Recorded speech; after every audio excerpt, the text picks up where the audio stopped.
Welcome to ThriveGroups. We're so glad to have you joining us this week as we kick off a brand new series called the 90s, where we're taking a look at some of the Psalms in the 90s, Psalms 90 through 100, up in that vicinity there. So before we jump into that, though, we're going to go over our ground rules. First, we want to encourage everyone to participate and no one to dominate. Also, that we start on time and we end on time. So with that, we're going to jump right in. So our opening question is, have you ever grown anything?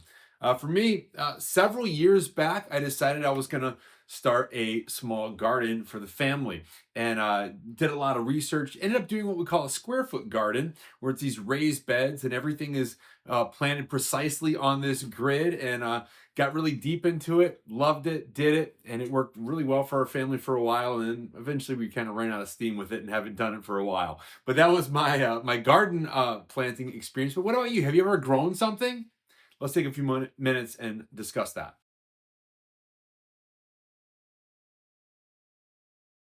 Well, we've been talking about Psalm 92 this week. So I'm going to read some of the verses that we covered in the service this past week. My wife, as she preached the Mother's Day sermon, I'm going to go over those verses and then we're going to take a few minutes and discuss what stands out to us. So here we go. Starting in verse 1, a psalm, a song to be sung on the Sabbath day.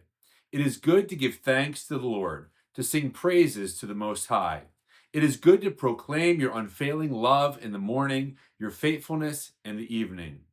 Now to verse 4. You thrill me, Lord, with all you've done for me. I sing for joy because of what you've done. O Lord, what great works you do, and how deep are your thoughts.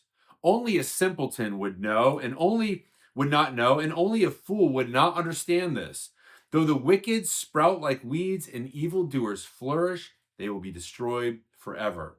Skipping to verse 12, but the godly will flourish like the palm trees and grow like the cedars of Lebanon, for they are transplanted to the Lord's own house.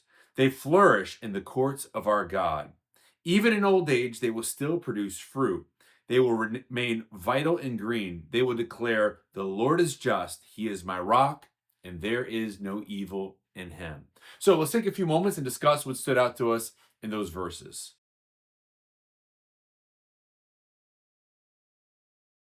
Next question is, tell about a time you saw God move in your life.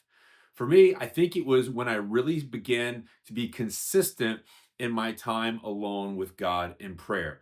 And it started by just taking walks in the morning, just taking walks and acting as if I was just having a conversation.